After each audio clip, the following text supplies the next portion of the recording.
इस आदमी की एक विशेष आदत है, वह न केवल हर दिन बिस्तर के सिरहाने पर बहुत सारे सपने रखता है, बल्कि बिस्तर पर जाने के बाद खुद को कुत्ते की जंजीर से बांध लेता है, क्योंकि हर बार जब वह सोने के करीब होता है तो वह किसी जगह पर यादृच्छिक रूप से पहुंच जाता है और दर्द की अनुभूति भी बहुत वास्तविक होती है।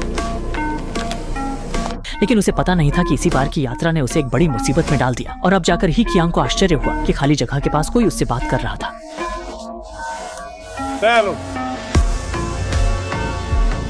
लेकिन जब वह पूरी तरह से उलझन में था, उसने अपनी जेब से एक अजीब चीज निकाली। जब उसने बाहर निकाला और देखा तो पता नहीं कब एक सुनहरा बीटल आ गया था। जब वह पूरी तरह से उलझन में था तो अचानक उसे पीछे से ठंडा महसूस हुआ, लेकिन जब उसने सिर घुमाया तो कुछ भी नहीं था। लेकिन इस समय सबसे खतरनाक बात यह थी कि छत पर दो लोग बंदूक से उसे निशाना बना रहे थे,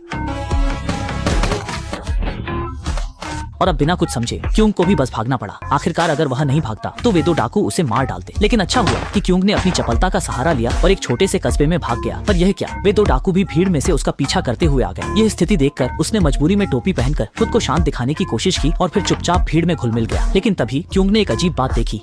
सड़क पर सभी लोग एक लाल कपड़े पहने व्यक्ति को रास्ता दे रहे थे, और जहाँ भी वह जाता लोग सिर झुकाकर अभिवादन करते, मानो किसी देवता को देख रहे हों। हालांकि उसके पास वास्तव में एक बहुत ही अद्भुत अलौकिक शक्ति थी। जब भी वह किसी को छूता, उसका टैटू न केवल हिलने लगता बल्कि दो रंगों में बदल जाता, और हरा रंग यह दर्शाता कि सामने वाला व्यक्ति अच्छा है।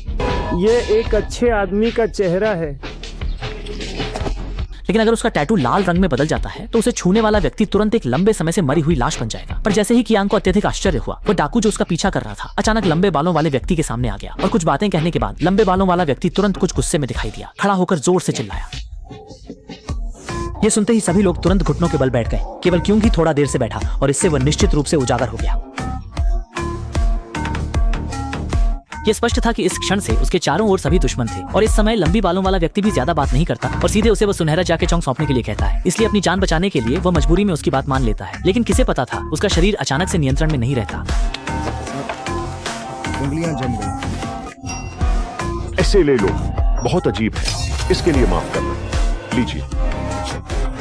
लेकिन इसी समय वह अनियंत्रित होकर पीछे की ओर चलने लगा। यह देखकर लंबे बालों वाले ने तुरंत अपने आदमियों को आदेश दिया कि वे उसे घेर लें, और 8-9 लोगों को बुलाकर उसके हाथ से सुनहरा बीटल छीन लिया। लेकिन तभी वह बेहोश हो गया। जब वह फिर से जागा तो उसे घेरने वाले वे 8-9 मजबूत आदमी जमीन पर बेहोश पड़े थे। लेकिन अजीब बात यह थी कि उसे यह नहीं पता था कि अभी अभी क्या हुआ था। हालांकि वजह खोज अभी भी उसके हाथ में है, लेकिन इस समय समस्या यह है कि लांगमाओ एक बड़ी भीड़ के साथ उसके सामने आ गया है। मैं बस जाना चाहता हूँ। ठीक है।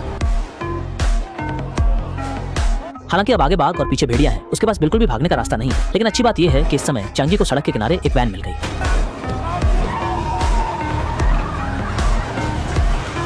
लेकिन वह अभी ज्यादा दूर नहीं गया था कि पीछे से एक पूरा काफिला उसका पीछा करने लगा और आगे की सड़क को